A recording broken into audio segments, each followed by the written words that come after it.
देखिएगा एक ब्रह्मांड का लघु चित्र। ये एक ब्रह्मांड है, एक ब्रह्मांड का लघु चित्र। ये एक ब्रह्मांड है, समझो ब्रह्मांड। इसमें ये पृथ्वी लोक है जिस पर हम विराजमान हैं। ये पृथ्वी लोक है, ये वाला। और नीचे ये पाताल लोक है, ये ऊपर स्वर्ग लोक है। और ये श्री शिव जी का लोक है, श्री ब्रह्मा जी का लोक है, श्री विष्णु जी का लोक है। इन तीनों भगवानों की रेंज, पहुंच, इनकी जो कार्य क्षेत्र इन तीन लोकों में है, पृथ्वी लोक, पाताल लोक और ये स्वर्ग लोक। इसी ब्रह्मांड में ये ब्रह्मलोक है, ये सारा ब्रह्मलोक कहलाता है।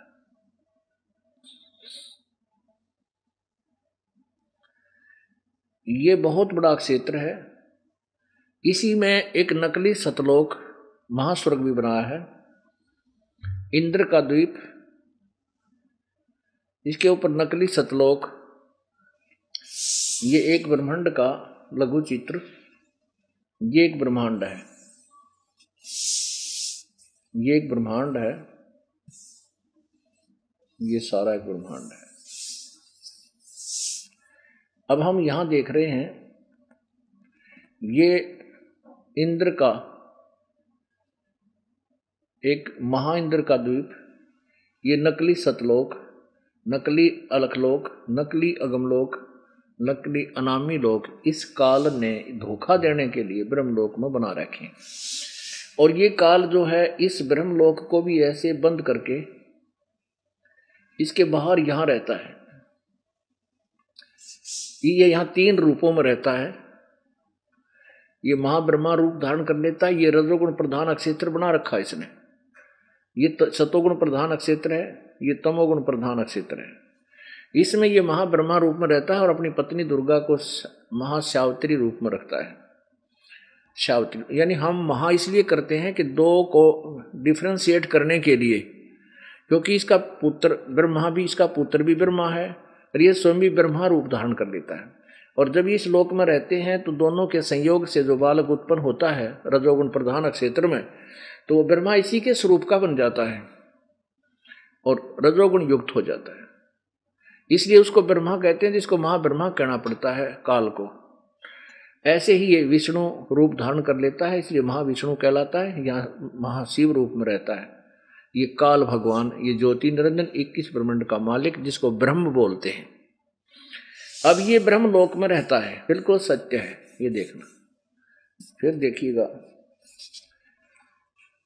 श्रीमद् भगवत की श्री देवी मद देवी भागवत, देखिएगा श्रीमद् देवी भागवत,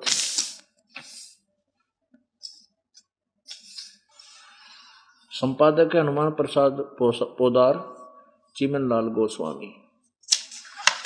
कहाँ से प्रकाशित और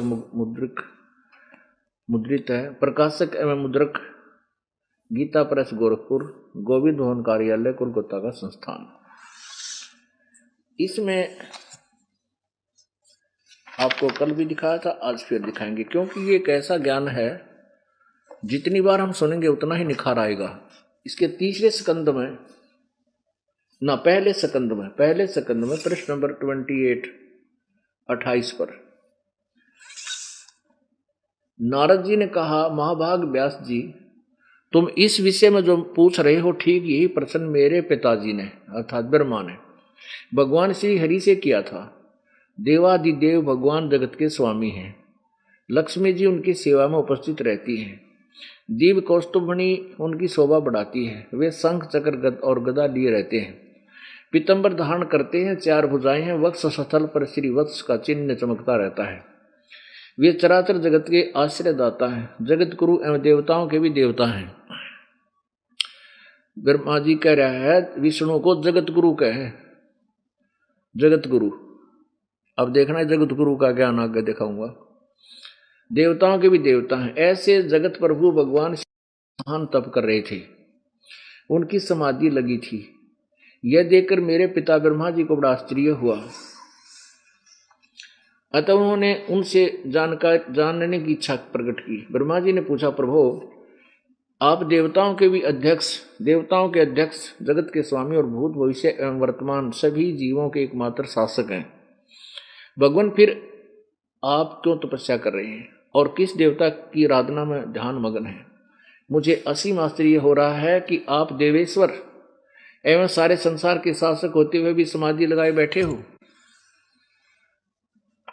ब्रह्मा जी के विनीत वचन सुनकर भगवान श्री हरि उनसे कहने लगे, ब्राह्मण सावधान होकर सुनो, मैं अपने मन का विचार व्यक्त करता हूं। देवता मानव और दानव और मानव यही जानते हैं कि तुम सृष्टि करते हो, मैं पालन करता हूं और संकर संहार करते हैं, किंतु फिर भी वेद के पारगामी पुरुष अपनी युक्ति से यही सिद्ध करते हैं कि रचने पालने और संहार करने की योग्यता जो हमें मिली है इसकी अधिष्ठात्री शक्ति देवी है, यानी दुर्गा है। वे कहते हैं कि संसार की सृष्टि करने के लिए तुम में राजसी शक्ति का संचार हुआ है, मुझ में सात्विक शक्ति मिली है, मुझे सात्विक शक्ति मिली है और उधर में तामसी शक्ति का आविर्भाव हुआ है। उस शक्ति के अभाव में तुम इस संसार की सृष्टि नहीं कर सकते, मैं पालन करने में सफल नहीं हो सकता और उधर से संहार कार्य होना भी संभव नहीं। ब्रह्मा जी हम सभी उस शक्ति के सहारे ही अपने कार्य में सदा सफल होते आए हैं। सुवर्त प्रत्यक्ष और परोक्ष दोनों उदाहरण मैं तुम्हारे सामने रखता हूँ, सुनो। यह निश्चित है कि उस शक्ति के अधीन होकर ही मैं इस शेष राग की सैया पर सोता और सृष्टि करने का अवसर आते जाग जाता हूँ। मैं सदा तप करने में लगा रहता हूँ, उस शक्ति के शासन से कभी मुक्त नहीं रह सकता। कभी अवसर मिला तो लक्ष्मी के साथ सुखपूर्वक समय बिताने का सौभाग्य प्राप्त होता है। मैं कभी तो दानवों के साथ युद्ध करता हूँ, अखिल जगत को भय पहुंचाने वाले दैत्यों के विकराल शरीरों को शांत करना मेरा परम कर्तव्य हो जाता है। मुझे सब प्रकार से शक्ति का अधीन होकर रहना पड़ता है, उन्हीं भगवती शक्ति का मैं निरंतर ध्यान करता हूँ, यानी दुर्गा की पूजा करता है। ब्रह्मा जी मेरी जानकारी में इस भगवती शक्ति से बढ़कर दूसरे कोई देवता नहीं। अब इस जगत गुरु के ज्ञान का तालिया उड़ यूं कहा कि मैं दुर्गा से ऊपर किसी को मानता ही नहीं, मेरी जानकारी में से बड़ा कोई भगवान को नहीं। देवता माने भगवान। अब देखो इस दुर्गा जो सबसे बड़ा विष्णु जी जिसको सर्वशक्तिमान बता रहे हैं, उस वो क्या कह रही है?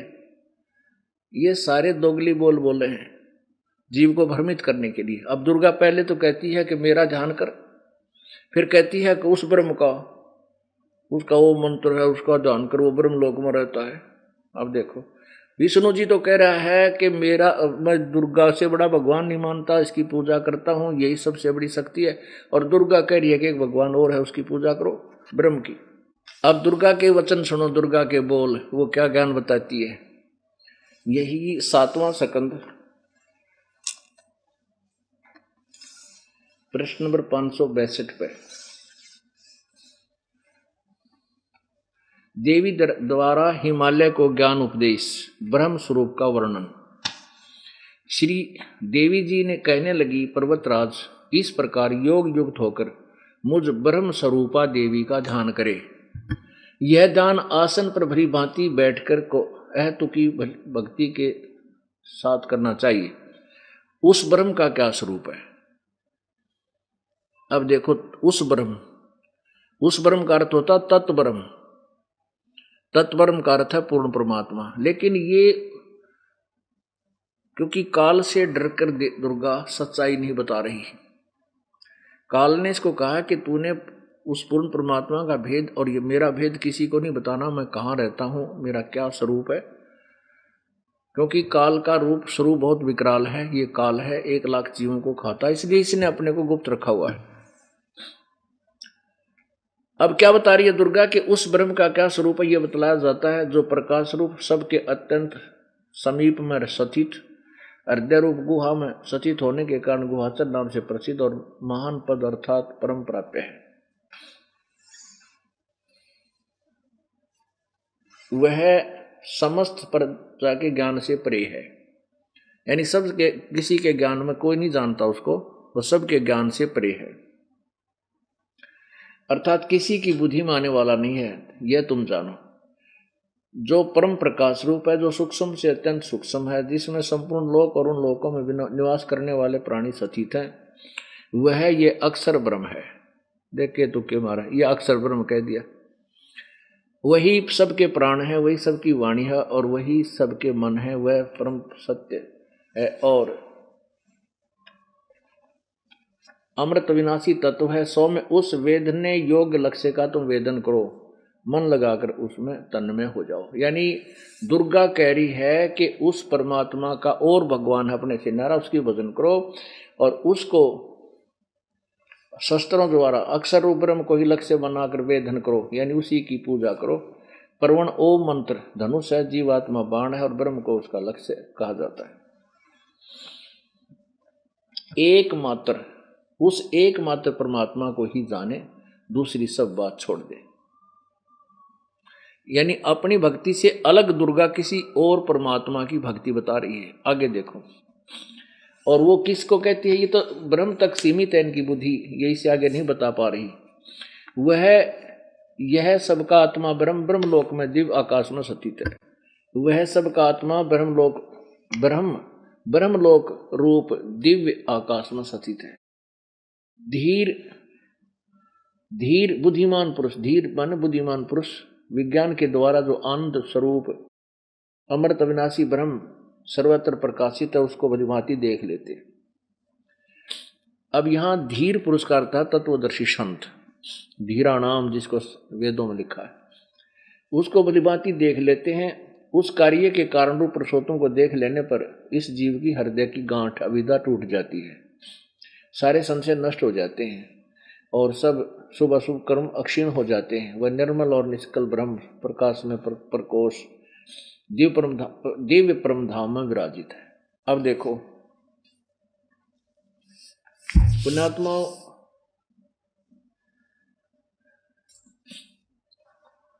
अब देखो इन सारे की बुद्धि दिखाता हूं आपको, इन ऋषियों की, मैं ऋषियों की और इन देवताओं की कहां बुद्धि टेकरी थी। अब दुर्गा ने दोनों बता दिए कि एक परमात्मा और है, वो दिव्य परम धाम में रहता है। ये काल ही छल रूप से एक छोटे इसमें जब नकली सतलोक, अलखलोक, अगमलोक, अनामी लोक में ये अपना ही अलग रूप बना करके इनको धोखा देने के लिए वहां विराजमान हो जाता है। अब दुर्गा कह रही है कि वो ब्रह्मलोक में विराजमान है, वो भगवान, वो ब्रह्म, उसकी पूजा करो। विष्णु जी कह रहे हैं कि मैं तो दुर्गा से ऊपर कोई देवता मानता नहीं, मेरी जानकारी है कि ये सबसे बड़ी शक्ति है, इसी की पूजा करता हूं। और देखो क्या लिखा है देवी पुराण के छठा स्कंद, ये छठा स्कंद पृष्ठ 414 पे। जन्मेजय ने पूछा, महाभाग किस युग में कैसा धर्म का स्वरूप है, इस संपूर्ण विषय को विशेष रूप से बताने की कृपा कीजिए। व्यास जी बोले, नरप शार्दुल, राजन यह निश्चय है कि सतयुग में ब्राह्मण वेद के पूर्ण विद्वान थे। अब देखना इनकी बुद्धि। राजन यह निश्चय है कि सतयुग में ब्राह्मण वेद के पूर्ण विद्वान थे, उनके द्वारा निरंतर भगवती जगदम्बा की आराधना होती थी। भगवती का दर्शन करने के लिए उनका मन सदा ललायित रहता था। गायत्री के ध्यान, प्राणायाम और जप से में वे अपना सारा समय व्यतीत करते थे। माया बीज का जाप उनका प्रधान कार्य था। प्रत्येक गांव में शक्ति का मंदिर उद्घाटन हो इस विषय की उनकी मन में बड़ी उत्सुकता थी। प्राय सब लोग सत्य, दया और सत्य से युक्त होकर अपना कार्य संपन्न करते थे। देख क्या कह रहे हैं, व्यास जी कह रहे हैं कि सतयुग में ब्राह्मण वेद के पूर्ण विद्वान होते थे और उनके द्वारा इस दुर्गा की आराधना होती थी। अरे थारा गजब हो, वेदों में दुर्गा का कितना नाम भी कोई ना किया पूजा के योग्य है। केवल एक परमात्मा, पूरी गीता जी में कितना जिक्र भी नहीं है कि दुर्गा की पूजा की जाए, या केवल या तो ब्रह्म कहता मेरी पूजा करो या उस पूर्ण परमात्मा की पूजा। अनोखा वेद के कति पूर्ण विद्वान हुआ करते, वो पूर्ण विद्वान दुर्गा की पूजा करते थे। थरा गजब हो गया। अब दुर्गा कहती है कि वो भगवान जो है ब्रह्मलोक में रहता है और वही पूजा के योग्य है, उसी की पूजा करो। और हमारे वेद उर्फ गीता जी, क्योंकि वेदों का स्वरूप, वेदों का ही संक्षिप्त ज्ञान पवित्र गीता जी के अंदर है। इसमें कहा है कि ब्रह्मलोक पर्यंत सभी लोक नाशवान हैं। ये देखिएगा श्रीमद् भगवत गीता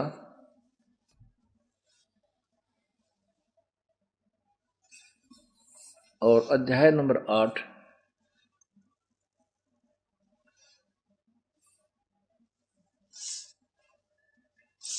श्लोक नंबर 16। हे अर्जुन, ब्रह्मलोक पर्यंत सभी लोग पुनर्वर्ती में हैं। ब्रह्मलोक पर्यंत सभी लोग पुनरावर्ती माने जन्म मृत्यु के अंदर हैं। ये नष्ट होते हैं। इसमें गए हुए प्राणी भी जन्म मृत्यु को प्राप्त होते हैं। इसका ये अर्थ है। अब परमात्मा हमें क्या संदेश देना चाहते हैं? परमात्मा हमें ये संदेश देना चाहते हैं कि जो साधनाएं तुम करते हो, प्रथम तो वो सारी ऊट पटांग है, जिसके कारण आप पूर्ण मोक्ष प्राप्त नहीं करते। और इन देवताओं को ब्रह्मा विष्णु महेश तक कोई भी ज्ञान नहीं है, आध्यात्मिक ज्ञान नहीं है इनको। यही लोकवेद जो आप जी को प्राप्त था पहले, वैसा ही इनको ज्ञान है। हठ योग करना, तप करना, ये काल का जाल है। वेदों और गीता में इस हठ योग को, जैसे विष्णु जी कहते हो मैं तप कर, कठिन तप करता हूँ, गीता जी अध्याय नंबर 17 और 16 में कति मना किया है कि जो शास्त्र विधि को त्याग कर घोर तप को तपते हैं वो राक्षस लोग हैं, क्योंकि इनसे सिद्धियां आती हैं और सिद्धि प्राप्त हो जाने के बाद ये काल इनको अपने रिमोट से फिर इनसे बुरा कराता है। ये काल के संकेत से फिर नाचते रहते हैं। जैसे दुर्वासा जी ने तप किया, काल ने उसको प्रेरित किया अपने रिमोट से और यादों को श्राप दे दिया कि तुम्हारा नाश हो। उनका सर्वनाश हो गया। दुर्वासा जी की कमाई गई, उसके ऊपर पाप लाग गए, क्योंकि चाहे वचन से मार दे चाहे किसी को तीर से गोली से मार दे, पाप बराबर होता है। तो दुर्वासा जी के कर्म बिगड़वा दिए और 56 करोड़ यादव का नाश करवा दिया काल भगवान ने। इसलिए गीता जी अध्याय नंबर 17 के श्लोक नंबर 4, 5, 6 में स्पष्ट किया है कि जो शास्त्र विधि को त्याग कर घोर तप को तपते हैं वो पाप आत्मा होती है। ये अब वेदों के अतिरिक्त जो तप करने की या बीमारी कहां से लगी? जब ब्रह्मा जी कमल के फूल पर बैठा था, ये कह रहा कि मैंने उस कमल को भी ढूंढ लिया, नीचे ऊपर देख लिया, कहीं उसका और छोर नहीं पाया। फिर मैंने सोचा अब क्या करूं, चिंतित हुआ, आकाशवाणी हुई तप करो तप करो। मैंने तप शुरू कर दिया, 1000 वर्ष तप किया। उसके बाद कहा कि सृष्टि करो। अब काल ने ब्रह्मा को प्रेरित करके तप करवा दिया, तप से सिद्धियां आ गई, सिद्धियों से ये काल का काम शुरू हो गया। सिद्धि से उसको फिर ये ड्यूटी दे दी, क्योंकि कोई थोड़ी बहुत पावर बिना काम के चला है, तो सिद्धियां इस जीव की शत्रु होती हैं। तो कहने का भाव ये है कि ये काल जो है इस प्राणी को उलझाए रखता है, सत साधना नहीं करने देता। श्री देवी भागवत में लिखा है कि श्री शिवपुराण में भी लिखा है कि विष्णु जी ने 12 करोड़ वर्ष तक तप किया, ब्रह्मा जी ने 4 युग तक तप किया, शंकर जी ने भी 88,000 युग तक तप किया। अरे तप तो भक्ति मार्ग का है ही नहीं, ये तो व्यर्थ साधना है। अब कहने का भाव ये है, परमात्मा कहते हैं कि तुम काल के जाल में इतनी बुरी तरह फंस चुके हो कि अब मैं समझाना चाहता हूं, पर तुम्हारी बुद्धि उस स्थिति तक आने में बहुत समय लेगी जो परमात्मा आपको तत्व ज्ञान बताना चाहता है। लेकिन इसको बार बार सुनेंगे, बार बार इसके ऊपर विचार करेंगे तो हम इस रंग में रंग जाएंगे। अब प्रसंग चल रहा है कि परमात्मा कहते हैं मन तो सुख के सागर बस रे भाई और ना ऐसा जस रे। अब यहां यश हम किस चीज में मानते हैं? एक बढ़िया कोठी बन जावे, एक लंबी सी कार हो जा है, और भाई अच्छा कोई व्यापार हो जावे या कोई नौकरी ठीक मिल जावे तो हम आंडी पाक जाते। हम सोचते हमारी बड़ी महिमा, हमारा बड़ा यश हो रहा है।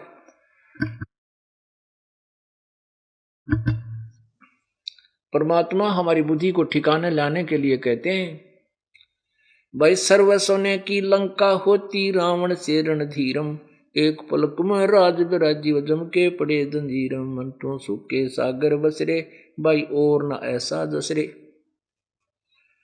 रावण का लंका में लंकापति रावण हुआ है, उसने सोने की लंका बना रखी। जैसे हम ईंटों से सीमेंट से बनाते, ऐसे सोने की ईंटों से और सोने की लिपाई करके उसने सोने की लंका बना रखी थी। और फिर क्या हुआ?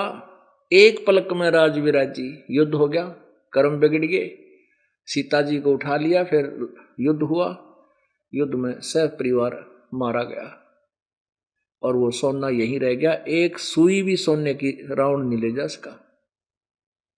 रति कंचन पाया नहीं रावण चलती बार, एक रति यानी 1 ग्राम भी सोना रावण नहीं ले जा सका यहां से। और पहले उस सोने ने देख देख कर माच रहा था, अंडी पाक रहा था, वो तो नहीं के बन गया। तो इसलिए भगवान कहते हैं कि ये सब नकली और धोखा है तुम्हारे साथ। ये नकली व्यवस्था काल ने तुम्हें बना रखा है, उलझा रखा है तुम्हारे को। सुख सागर की डेफिनेशन बताते हुए क्या कहते हैं? शंखों लहर मेर की उपजे कहर नहीं जा कोई, दास गरीब अचल अविनाशी सुख का सागर सोई। अब यहां का अंतिम ब्रह्मलोक है, सबसे टॉप मोस्ट प्लेस, और वो भी वहां भी वो भी जन्म मृत्यु की, उसमें गए प्राणी भी जन्म मृत्यु को प्राप्त होते हैं। और ब्रह्मलोक भी नष्ट होता है, एक ब्रह्मांड में भी प्रलय होती है, पूरा नष्ट हो जाता है। कब होता है?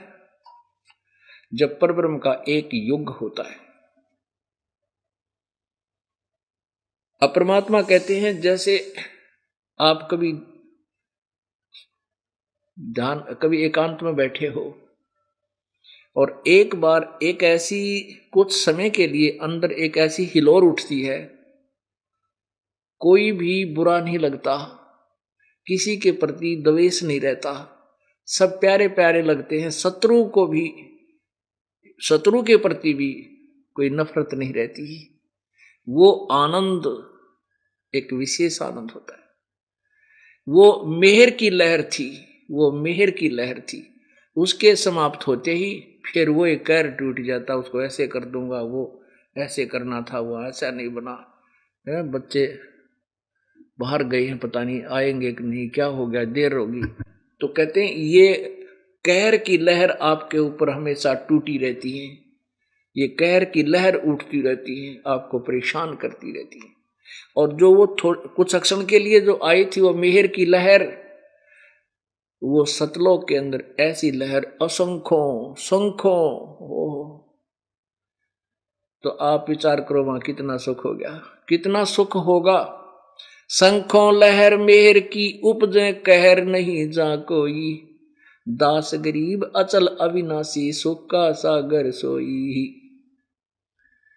वो सतलोक जो है अचल है, अविनाशी है, वहां गए हुए प्राणी फिर लौटकर संसार में कभी नहीं आते। वहां यहाँ के पदार्थों से ज्यादा श्रेष्ठ पदार्थ है, वहां किसी चीज का अभाव नहीं, वहां कोई भी कार्य खेती आदि करके हमने मजदूरी करके कुछ खाना नहीं। परमात्मा का वो लोक सदा बहार है, वहां सदा बहार फल रहते हैं, वृक्ष रहते हैं, सारे हर तरह की सुविधा वहां पर है।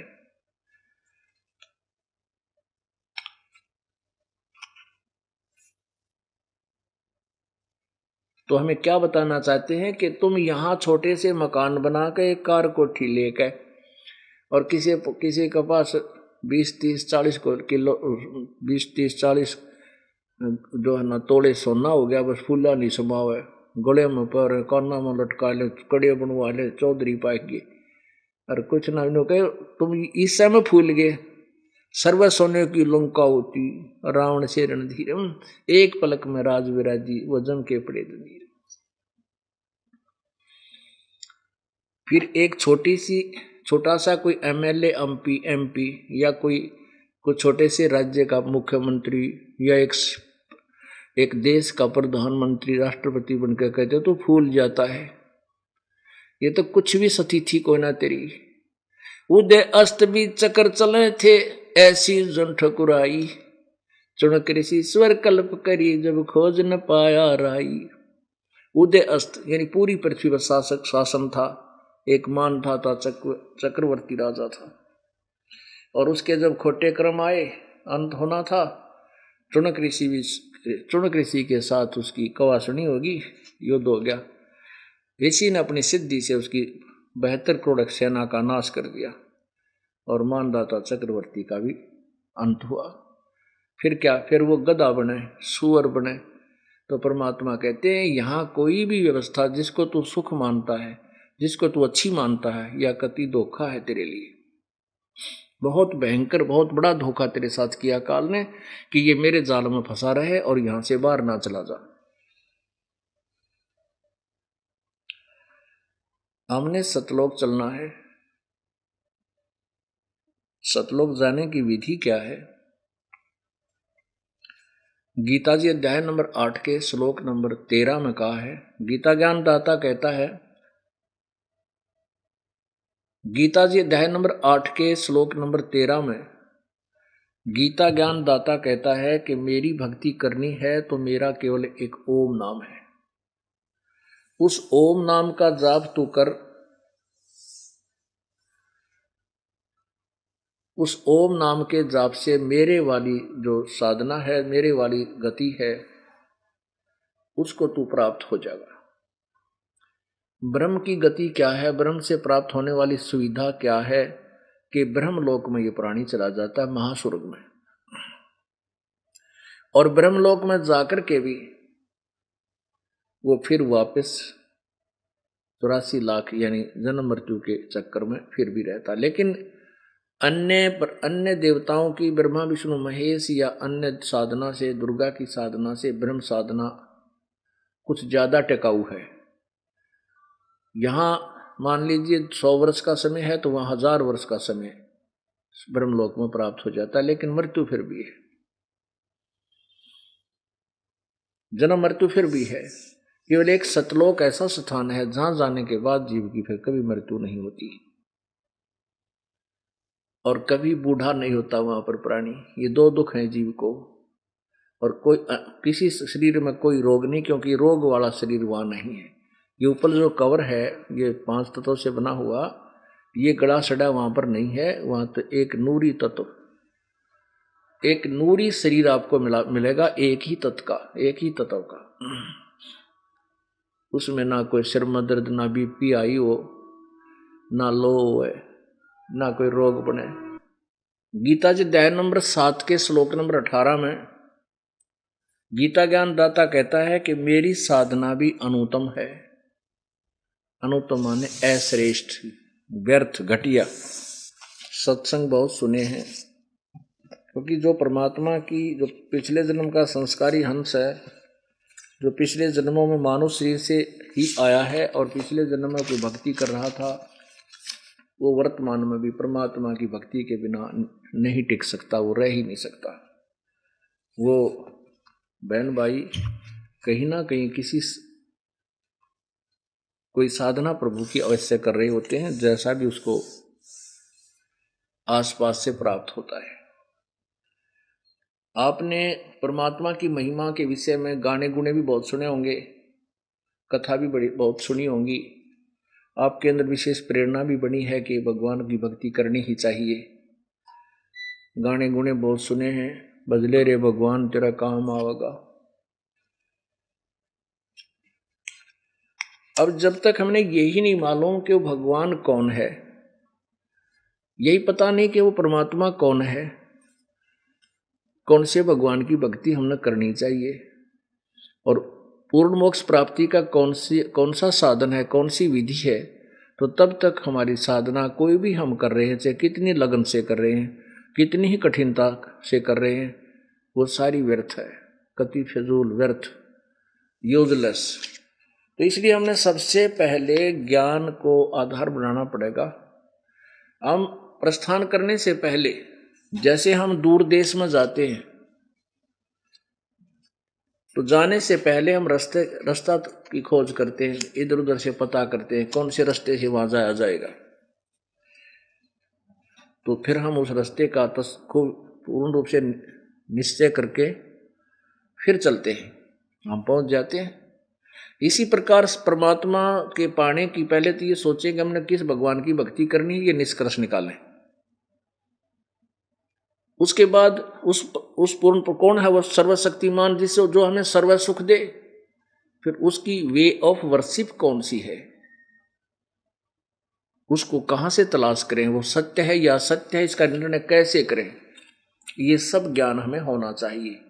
तब हम भक्ति करेंगे। फिर परमात्मा पाना कठिन नहीं है, हमें साधना मिलनी और परमात्मा के विषय ज्ञान होना मुश्किल है। अब आपको श्रीमद् भगवत गीता का कुछ निष्कर्ष सुनाएंगे। पुण्यात्माओं, ये श्रीमद् भगवत गीता ये किसी धर्म या विशेष व्यक्ति के लिए नहीं है। ये पवित्र चारों वेद, पवित्र श्रीमद् भगवत गीता उस समय लिपिबद्ध की गई थी श्री वेद व्यास जी द्वारा, जिसमें कोई धर्म नहीं था, ना हिंदू था, ना मुसलमान, ना सिख, ना ईसाई, केवल एक मानव धर्म समझो, मानवता धर्म था। तो सभी ये जो सदग्रंथ हैं ये सभी मानव के लिए हैं, और पहले सभी इसी के आधार पर साधना करते थे। जैसे इस दास ने सभी धर्मों के प्रवर्तकों की भी हिस्ट्री सीट पढ़ी, उनकी लीला, उनका जो जन्म जीवनी पढ़ी। जैसे सिख धर्म के प्रवर्तक श्री नानक जी हुए हैं, वो हिंदू धर्म में जन्मे थे, और ब्रजलाल पांडे से वो गीता जी पढ़ा करते थे। तो गीता जी को जैसा भी उस पांडे ने उस महापुरुष को याद बताया था कि ये उन्होंने इस ब्रह्म को सर्वशक्तिमान मानकर, और विष्णु जी ही उसको सर्वशक्तिमान समझकर श्री कृष्ण की उपासना वो किया करते थे। जब परमात्मा उनको मिले, कबीर परमेश्वर बेई नदी पर मिले आकर के, उसके बाद सचखंड को देखा, फिर वही परमात्मा बनारस में देखा, उसके बाद उन्होंने इस गीता से आगे का ज्ञान वर्णन शुरू किया। गीता तक का ज्ञान व्यर्थ नहीं है, इसलिए श्री नानक साहिब जी की वाणी में पहले वाली जो वार्ता ज्ञान था वो भी लिखा हुआ, जो पहले वो बोला करते थे वाणी, तू ही एक निरंकार, यानी तू ही एक, क्योंकि पहले ये उस ब्रजलाल पांडे से ज्ञान प्राप्त करके परमात्मा को निराकार मानते थे।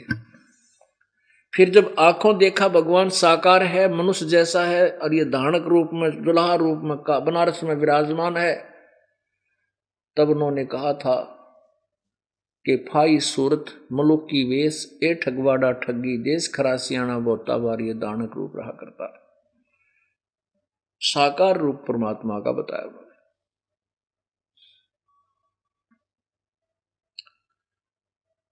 तो इसलिए हमने सबसे पहले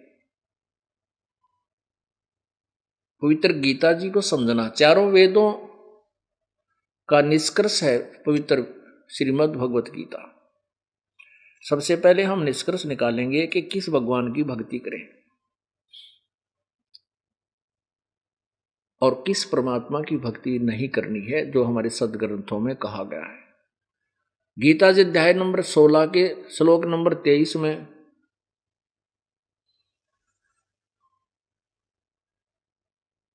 स्पष्ट किया है कि अर्जुन शास्त्र विधि को त्याग कर जो मनमानी साधना करते हैं, उनको न कोई सुख होता है, न उनकी सिद्धि होती है, न कोई उनकी गति होती है। देखिएगा पवित्र श्रीमद् भगवत गीता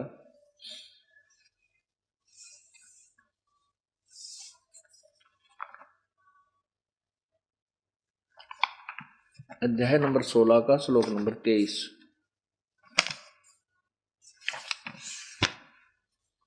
ये है अध्याय नंबर 16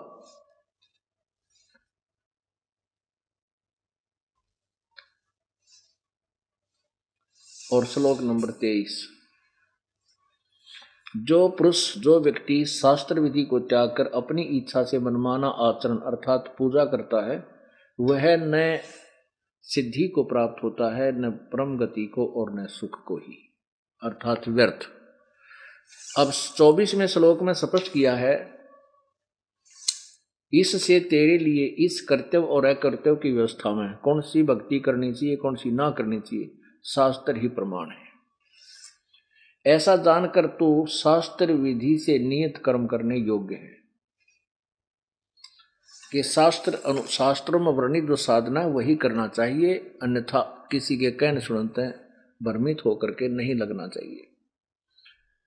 गीता जी अध्याय नंबर 2 के श्लोक नंबर 53 में कहा है कि अर्जुन, जब नाना भिन्न भिन्न प्रकार के भ्रमित करने वाले वचनों से तेरी बुद्धि हटकर एक पूर्ण परमात्मा के ज्ञान में स्थिर हो जाएगी, यानी तू तत्व ज्ञान से परिचित हो जाएगा, तब तो तू योगी होगा, तब तो तू भगत बनेगा। नहीं तो वही डलेट हो रहा, कोई इधर भाग रहा, कोई इधर भाग रहा, कोई कुछ पूजा करता है, कोई कुछ पूजा करता है। ये पूजाएं परमात्मा प्राप्ति आत्म कल्याण की नहीं है।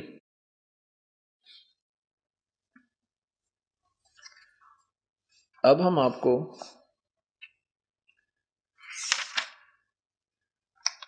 गीता जी अध्याय नंबर 7 को आपके समक्ष दिखाते हैं।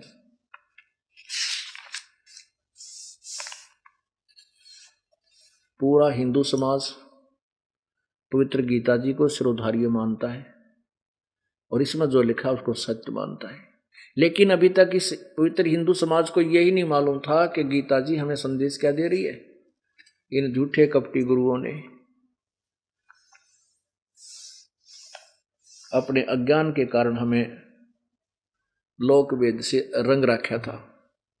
अब हम स्वयं देखेंगे अपने सदग्रंथों को और कल्याण करवाएंगे। अब देखिएगा गीता जी अध्याय नंबर 7 का श्लोक नंबर 12 से 15।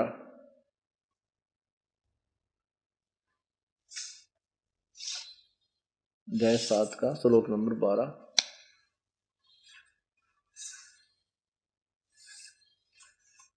अब क्या लिखा कि और भी जो सतगुण से उत्पन्न होने वाले भाव हैं और जो रजोगुण तथा तमोगुण से होने वाले भाव हैं, उन सबको तू मुझसे ही होने वाले ऐसा जान, परंतु वास्तव में उनमें मैं और वे मुझ में नहीं हैं। ये कौन बोल रहा है? ये ब्रह्म बोल रहा है, काल रूपी ब्रह्म बोल रहा है। सेटिंग नहीं हो रही भाई तेरे को बच्चा से। ये काल रूपी ब्रह्म जो ब्रह्मा विष्णु महेश का पिता है, ये श्री कृष्ण जी में प्रवेश करके और ये गीता का ज्ञान बोल रहा है। इसने युद्ध करवाना था, अर्जुन युद्ध करने से मना कर जाता है और काल चाहता था कि ये सारे मरे खत्म हो, इसलिए श्री कृष्ण नहीं युद्ध के लिए प्रेरित करता, अर्जुन को कह देता चल भाई वापस, क्योंकि श्री कृष्ण जी ने तो कह दिया था भाई मैं युद्ध नहीं करूंगा, मैं हथियार भी नहीं उठाऊंगा। एक तरफ मेरी सेना होगी, एक तरफ मैं होऊंगा और मैं हथियार भी नहीं उठाऊंगा, मैं लड़ू नहीं तुम्हारे साथ। और फिर जब अर्जुन मना कर रहा है और श्री कृष्ण के अंदर प्रवेश करके काल कह रहा है कि तू युद्ध कर ले, तू क्यों चिंता करता है, मैंने सारे मार रखे हैं, तुझे कोई पाप नहीं लगेगा। अब अर्जुन उसको उलझाना चाहता है कि किसी तरह पीछा छोड़ा युद्ध ना हो, तो उसने ज्ञान चर्चा शुरू कर दी। तो उस ज्ञान का उत्तर काल दे रहा है और ज्ञान बता रहा है। अब उसी ज्ञान को आपके सामने पेश कर रहे हैं। ये कहता है कि काल को श्राप लगा हुआ 1,00,000 मानव शरीरधारी प्राणियों को खाने का।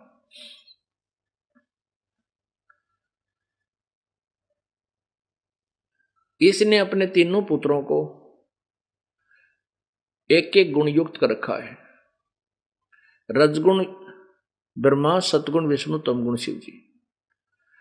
रजगुण से प्रभावित होकर के प्रभावित होकर के प्राणी, सभी प्राणी संतान उत्पत्ति करते हैं। सतोगुण से प्रेरित होकर एक दूसरे में ममता होती है और तमोगुण से प्रभावित होकर के ये कत्लेआम कर देते हैं। और ये जो शंकर भगवान है ये तमोगुण युक्त है, ये सब का संहार करता है। अब ये काल कह रहा है कि जो भी सतगुण से, रजगुण से, तमगुण से जो भी हो रहा है वो उसका निमित्त मैं ही हूं, और मैं इनमें नहीं, ये मुझ में नहीं, क्योंकि काल इनसे अलग रहता है। ब्रह्मा विष्णु महेश की अलग द्वीप है। ब्रह्मा से उत्पत्ति, विष्णु से सचीची और शंकर से संहार। कहता है तीनों जो भी हो रहा है इन तीनों से वो उसका निमित्त मुख्य कारण मैं ही हूं, लेकिन मैं इनके अंदर नहीं हूं, मैं इनसे बाहर रहता हूं।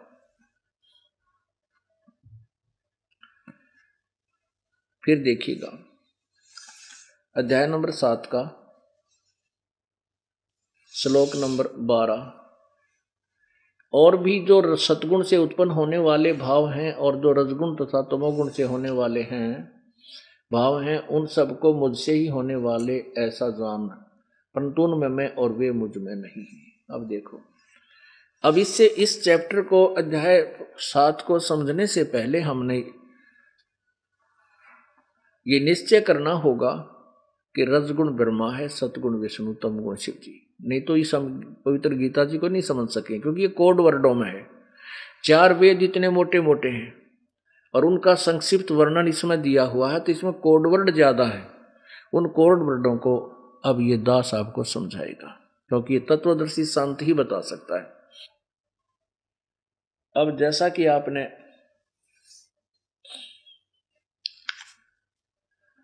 अभी श्रीमद् भगवत गीता को ना श्री देवी भागवत को देखा था, विष्णु जी खुद कह रहे हैं कि तेरे में ब्रह्मा तेरे में तो रजोगुण शक्ति और मेरे में सतोगुण और शंकर में तमोगुण शक्ति का संचार हुआ, अर्थात रजगुण ब्रह्मा है, सतगुण विष्णु, तमगुण शिव जी।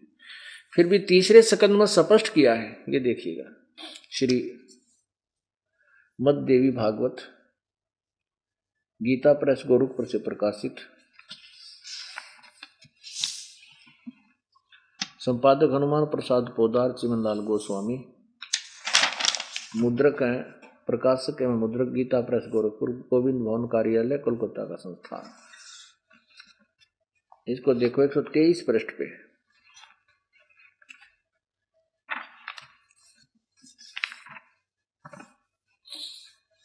तीसरा स्कंद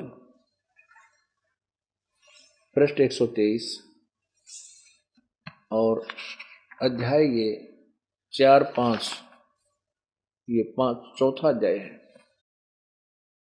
विष्णु जी कह रहे हैं दुर्गा को, तुम शुद्ध स्वरूपा हो, ये संसार तुम्ही से उद्भासित है, हो रहा है। मैं ब्रह्मा और शंकर हम सभी तुम्हारी कृपा से विद्यमान हैं। हमारा आविर्भाव माने जन्म, तिरोभाव माने मृत्यु हुआ करता है। केवल तुम ही नित्य हो, जगत जननी और प्रकृति और सनातनी देवी हो। इससे स्पष्ट हो गया कि ब्रह्मा विष्णु महेश नाशवान है, इनका जन्म और मृत्यु होता है। दूसरी बात क्या सिद्ध होती है? भगवान शंकर बोले, देवी यदि महाभाग विष्णु तुम्ही से प्रकट हुए हैं तो उनके बाद उत्पन्न होने वाले ब्रह्मा भी तुम्हारे बालक हुए, तुम्हारे ही बालक हुए। फिर मैं तमोगुण लीला करने वाला शंकर क्या तुम्हारी संतान नहीं हुआ? अब तमोगुण लीला करने वाला शंकर अर्थात मुझे भी उत्पन्न करने वाली तुम ही हो। अब इसे सिद्ध हो गया कि ये दुर्गा से उत्पन्न हुए हैं, दुर्गा के बेटे हैं तीनों। अब नीचे देखो, इस संसार की सृष्टि, स्थिति और संहार करने में तुम्हारे गुण सदा समर्थ हैं। इन्हीं तीनों गुणों से उत्पन्न हम, तीनों गुणों ब्रह्मा विष्णु एवं शंकर नियम अनुसार कार्य करने में तत्पर रहते हैं। अब ये तो गीता प्रेस गोरखपुर से प्रकाशित इस पवित्र श्री देवी मद देवी भागवत ने स्पष्ट किया, रजगुण ब्रह्मा है, सतगुण विष्णु, तमगुण शिव जी। अब आगे इसी देवी भागवत में आपको दिखाते हैं जो बंबई प्रेस से छपी है और उसके प्रकाशक हैं खेमराज श्री कृष्ण दास प्रकाशन बंबई वाले।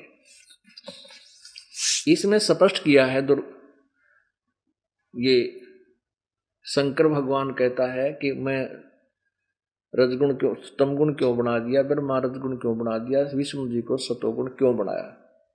ये देखिएगा श्रीमद् देवी भागवत हिंदी टीका सहित भाग 1।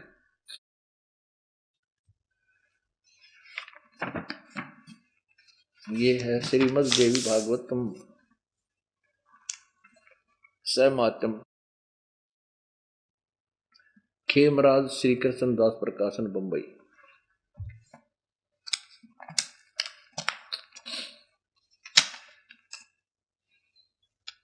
अथ श्री मद देवी भागवते भाषा टीका युक्ते तृतीय स्कंध प्रारंभते।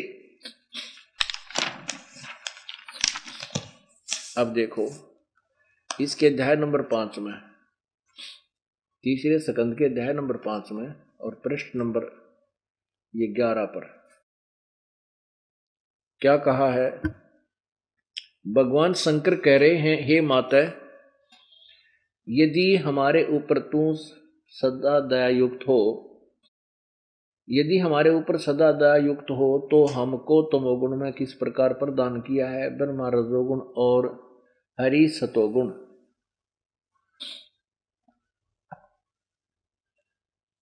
युक्त किए हैं। अब देखो आपने ये पढ़ा 8वां श्लोक 7वां अंत हुआ। अब इसी का संस्कृत में हम देखते हैं 7वां अंत हुआ 8वां प्रारंभ हुआ। यदि दया धर्मना न सदाम्बिके कथम अहम विहित च तमोगुण। मुझे किस प्रकार तमोगुण बना दिया। यदि आप हमारे ऊपर दयालु हो, इसे बूढ़े काम में मैं क्यों ना, इसे बुरे क्रम में सबको मारूं। और कमल से उत्पन्न होने वाले ब्रह्मा रजोगुण संभव रजोगुण क्यों बना दिया। सुवित किमु सतोगुण हरि, और हरि यानी विष्णु को सतोगुण क्यों बनाया। इति सिद्धम के रजगुण ब्रह्मा है, सतगुण विष्णु, तमगुण शिव जी। बस अब गीता जी का ज्ञान आपके समक्ष स्पष्ट होगा। आप देखिए अब श्रीमद् भगवत गीता जी को पढ़ रहे हैं, अध्याय नंबर 7 है।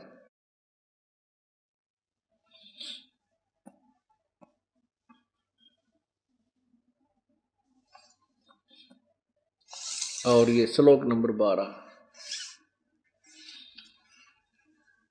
इसमें क्या कहा है, और भी जो सतोगुण से उत्पन्न होने वाले भाव हैं, जो रजोगुण तथा तमोगुण से उत्पन्न होने वाले भाव हैं, उन सब को मुझसे ही होने वाले ऐसा जान, परंतु वास्तव उनमें मैं और वे मुझ में नहीं है। अब 13वें श्लोक में क्या कहा है कि गुणों के कार्य स्वरूप, कार्य रूप, सात्विक, राजस और तामस, इन 3 प्रकार के भावों से ये सारा संसार प्राणी समुदाय मोहित हो रहा है। इसलिए इन तीनों गुणों से परे, ब्रह्मा विष्णु महेश से ऊपर अलग परे मुझ अविनाशी को नहीं जानते। ये ब्रह्मा विष्णु महेश तक इनकी बुद्धि टेकी हुई है। रजगुण ब्रह्मा, सतगुण विष्णु, तमगुण शिव जी। काल कह रहा है ये इनसे परे, इनसे ऊपर जो मैं हूं, ये मुझे भी नहीं जानते, मुझ अविनाशी को नहीं जानते। वैसे तो इसका अर्थ ये बनता है, मुझे और मेरे से ऊपर जो और शक्ति है अविनाशी परमात्मा, उसको भी ये नहीं जानते। ये ब्रह्मा विष्णु महेश तक ही मोहित है, इन्हीं की महिमा गाते हैं। जैसे विष्णु रूप में श्री कृष्ण जी आगे विष्णु अवतार बनकर कृष्ण जी ने कंस गढ़ दिया, शिशुपाल मार दिया, चाण और ठोक दिया ठाके। इससे ये हीरो पाक गया, हमें के गुणगान लागे। पर न्योना बेरा ये के थे, इनकी आगे की दुर्गति हुई। अब 14 नंबर श्लोक में 7वें अध्याय का देखिए, श्लोक नंबर 14-15 में कमाल कर दिया गीता जी ने। क्योंकि यह गीता ज्ञानदाता का, क्योंकि यह अलौकिक अर्थात अति अद्भुत त्रिगुण में मेरी माया, रजगुण ब्रह्मा, सतगुण विष्णु, तमगुण शिव जी द्वारा फैला गया युद्ध जाल, जीव को यहाँ उलझाए रखने का, सती थी संहार और मारने का। बड़ी दुस्तर है ये माया, ये जाल जो है बड़ी खतरनाक है, त्रिगुणमयी माया। और जो पुरुष मुझको निरंतर भजते हैं, ब्रह्म कहता जो मेरी साधना करते हैं वो इनसी माया का तरंती यानी उल्लंघन कर जाते हैं, ये इन ते ऊपर उठ जाते हैं। जो ब्रह्म की साधना करता है वो ब्रह्मा विष्णु महेश से ऊपर उठकर ब्रह्म लोक में चला जाता है। और ब्रह्मा विष्णु महेश के साधक इन्हीं के लोक में जाते हैं, इन्हीं से कुछ समय के लिए वहाँ के स्वर्ग रूपी होटल में अपना जीवन, अपनी कमाई समाप्त करके फिर 84 लाख योनियों में शीघ्र आ जाते हैं। और ब्रह्मलोक में गए हुए कुछ ज्यादा समय तक वहां रह जाते हैं। अब ये क्या कह रहा गीता ज्ञानदाता कि जिन यह त्रिगुणमयी मेरी माया बड़ी खतरनाक है। रजगुण ब्रह्मा, सतगुण विष्णु, तमगुण शिव जी के द्वारा फैलाया गया जाल, क्योंकि यह अलौकिक अर्थात अति अद्भुत त्रिगुणमयी मेरी माया बड़ी खतरनाक है, दुस्तर है, परंतु जो मुझे निरंतर भजते हुए इससे ऊपर उठ जाते हैं, उल्लंघन कर जाते हैं। आगे देखो 15 में, ओए इस माया के द्वारा महाविष्णु महेश तक ही जिनकी बुद्धि टेकी है, इससे ऊपर किसी को ना मानते ना सुनने को तैयार, जिनका इन्हीं के से प्राप्त सुविधाओं के ऊपर ज्ञान हरा जा चुका है। ये देखो इस 15वां श्लोक 7वें अध्याय का, इस माया के द्वारा ब्रह्मा विष्णु महेश रूपी त्रिगुणमयी माया के द्वारा जिनका ज्ञान हरा जा चुका, ऐसे असुर स्वभाव को, राक्षस स्वभाव को धारण किए हुए मनुष्यों में नीच, ओह दूषित कर्म करने वाले मूढ़ लोग मुझे नहीं बजते। यो काल कह रहा है कि ये ब्रह्मा विष्णु महेश तक इनकी बुद्धि टकरी है, इस तो ऊपर ये किसी ने मानते नहीं, और ये इनके द्वारा जिनका ज्ञान हरा जा चुका है वो राक्षस स्वभाव को धारण किए हुए, ओए होए राक्षस स्वभाव को धारण किए हुए मनुष्यों में नीच और दूषित कर्म, दुष्ट कर्म करने वाले मूर्ख, इकट्ठी 4 उपमा दे रखी है काल भगवान ने ब्रह्मा विष्णु महेश के पुजारियों को। कहती है मेरी भक्ति भी ना करते, ब्रह्म तक की साधना भी ना करते, आगे की बात बहुत दूर है, ये ब्रह्म की साधना भी ना करते। पुण्यात्माओं, अब इस ज्ञान को समझने के लिए हमने बहुत ही गहराई से जाना पड़ेगा, नहीं तो ये काल का जाल इतना भयंकर है, ये बात समझ में आन नहीं दे। अब जैसे राक्षस स्वभाव को धारण किए हुए मनुष्यों में नीच और दूषित कर्म करने वाले मूर्ख क्यों कहा इनको, जो ब्रह्मा विष्णु महेश की पूजा करते हैं। जैसे तमोगुण भगवान, रजोगुण भगवान ब्रह्मा की साधना की थी हिरण्यकशिपु ने, हिरण्यकशिपु ने रजगुण ब्रह्मा की साधना की थी, भक्ति की थी, उससे सिद्धियां प्राप्त की, और अपने ही बेटे प्रहलाद भगत का शत्रु हो गया, राक्षसी कर्म करे, अपना नाम जपवावे, राक्षस कहलाया और कुत्ते वाली मौत मरा। ऐसे ही तमोगुण भगवान श्री शिव के उपासक एक भस्मागिरी नाम के साधक थे। उन्होंने पहले तो कैलाश पर्वत के ऊपर जाकर के तपस्या की कई वर्षों तक, फिर वो आ गया भगवान शंकर के गेट के सामने, महल के गेट के सामने, वहां देखी पार्वती, उस पार्वती के रूप के ऊपर वो साधक, वो तपस्वी आसक्त हो गया और मन में ठान ली कि शंकर ने मारूंगा, द्रौपदी इस पार्वती को अपनी वो पत्नी बनाऊंगा। इस उद्देश्य से भगवान शंकर के गेट के सामने बिल्कुल फ्रंट में ऊपर न पैर करके नीचे न सिर करके तपस्या शुरू कर दी। 12 वर्ष तक तप किया, ऐसे खड़ा खड़ा ऊपर न पैर करके सिरासन पर। एक दिन पार्वती ने कहा कि हे भोलेनाथ, हे भगवान, आप तो देवों के देव हो, महादेव हो, आपका ये साधक क्या मांगता है, इसको देव यहां से छुट्टी कराओ। अब शंकर भगवान खुश हुए, कहने लगे मांग भाई भस्मागिरी, मांग बेटा, क्या मांगता है बच्चा। भस्मागिरी बोला जी ऐसे नहीं मांगता मैं, पहले वचनबद्ध हो प्रभु, शंकर भगवान प्रसन्न हो रहे थे, कहने लगे ठीक भाई मैं वचनबद्ध हो गया, मांग क्या मांगता है। जब वचनबद्ध हो गया तब खड़ा हो गया छोड़ कर वो सिरासन, कहने लगा कि आप जो ये भस्म कड़ा लिए हुए हो, एक कड़ा था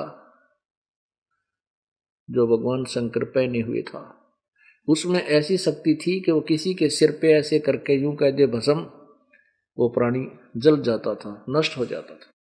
इस बात का ज्ञान भगवान भस्मागिरी को था। उसने कहा बस भगवान आप ये भस्म कड़ा दे दो मुझे। भगवान शंकर ने सोचा भी तपस्वी है, जंगल में रहता है, अपनी सुरक्षा के लिए लेता होगा।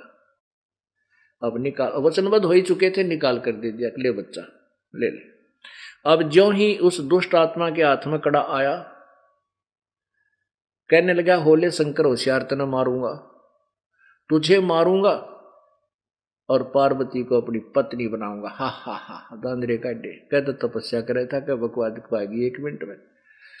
अब शंकर जी डर गया, अब भगवान शंकर बाज दिए। पुण्यात्मा देखो, अगर ये अविनाशी थे भगवान शंकर तो भागण की क्या जरूरत थी, इसे सिद्ध है कि अविनाशी नहीं है। यानी पल पल पर आपके सामने भी तत्व ज्ञान की रोशनी में इनकी स्थिति आप दिन में 100 बार देख सकते हो। भयभीत होकर शंकर भगवान भाग लिए और पीछे पीछे भस्मागिरी, पहले इस कांटे ने काटूं, पाछे बात बनेगी, इसको मारूंगा तभी बात बनेगी। उधर से भगवान आकर के बीच में पार्वती रूप बना करके खड़े हो गए। भस्मागिरी ने सोचा फिर शंकर तो तेरे निकटावे को नहीं, तो तेरे हाथ में यू भस्म कड़ा है, अब 2 बात पार्वती तय कर ले। वो कहने लगा, पार्वती के रूप में भगवान कहने लगे कि क्यों भाग रहे हो महात्मा जी, रुक जा, मैं तेरे साथ हूं, उनको क्यों मार रही हो। वो रुक गया। अब वो कहने लगी कि पहले तू डांस करके दिखा मुझे, तब मैं तेरे साथ जो रहूंगी। अब उस भस्मागिरी बोला, जी मैंने कभी डांस डूंस कराया नहीं, मैं तपस्वी आदमी, मुझे नहीं पता कैसे नाचा जाता है। तो पार्वती रूपधारी भगवान बोले, मैं सिखाता हूँ, मैं सिखाती हूँ तुझे, इस हाथ को ऐसे कर, इस पैर को ऐसे कर, इसने ऊपर ला और ऊपर ला और ऊपर कर। जब उसने वो जिस हाथ में कड़ा था भस्म वाला, जो सिर पे लिया, जब भगवान ने कह दिया भस्म,